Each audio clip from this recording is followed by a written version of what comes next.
well, no one can say it's not a dry run for what's going on. My name is Paul Celia, and we had a big old transformer blowout, and it's about 3:30 in the morning. You notice all my street lights are on. It's because our Tampa Electric told us it was going to be a 4-hour power outage, and they just turned the power on. Now, I'm not exactly too ready to go and jump on putting on the power, but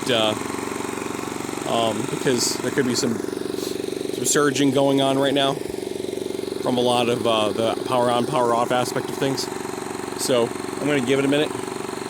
But in short, when I saw that Tampa Electric was going to do about 4 hours, I mean, well, figured to be at least half of that at minimum. But my kids were still sleeping. But my wife, she has a CPAP, so I went ahead and turned on the generator, dragged it out, put some fuel in it, got the cord out to the front, and lo and behold, we got lights. But I wouldn't want to take a minute to waste an opportunity to take a video. She's running. My garage lights, the whole house is being powered on this one generator. Again, I don't have my 220 volt system up and running. I intentionally have done that. This is a small 120, 110, 120. I'm going to try to get close to this. And we're going to shut this down real quick.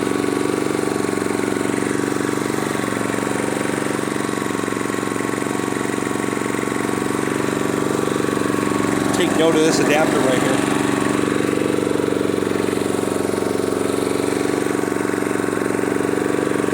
What I'm going to do real quick is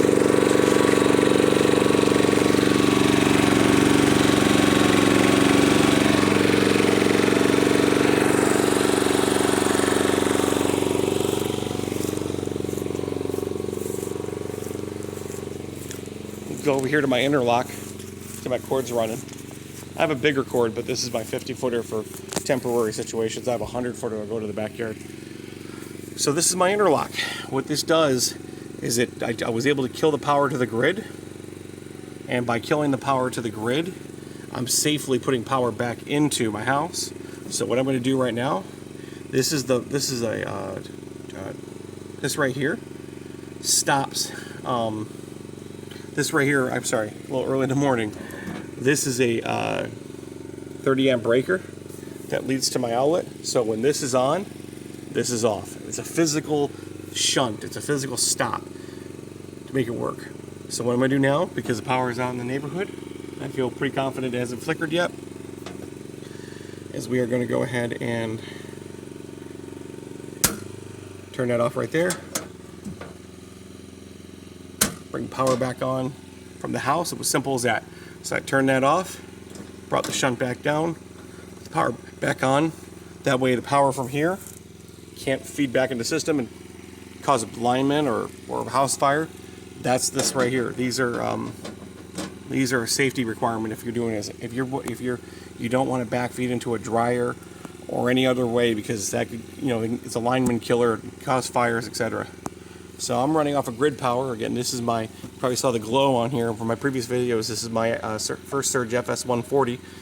If there was any spikes from, the power coming back on or something like that, this would have taken, this is 140,000 amps. So we're doing pretty good here. All I'm going to do now is untwist it.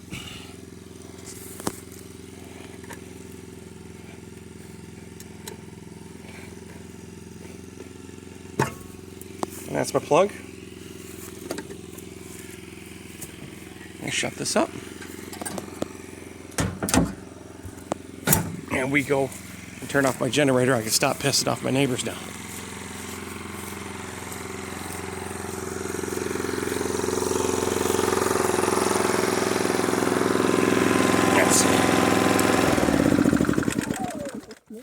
All right.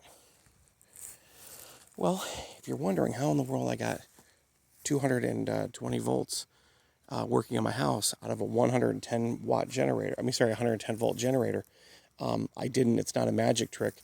I was just unable to power my full 220.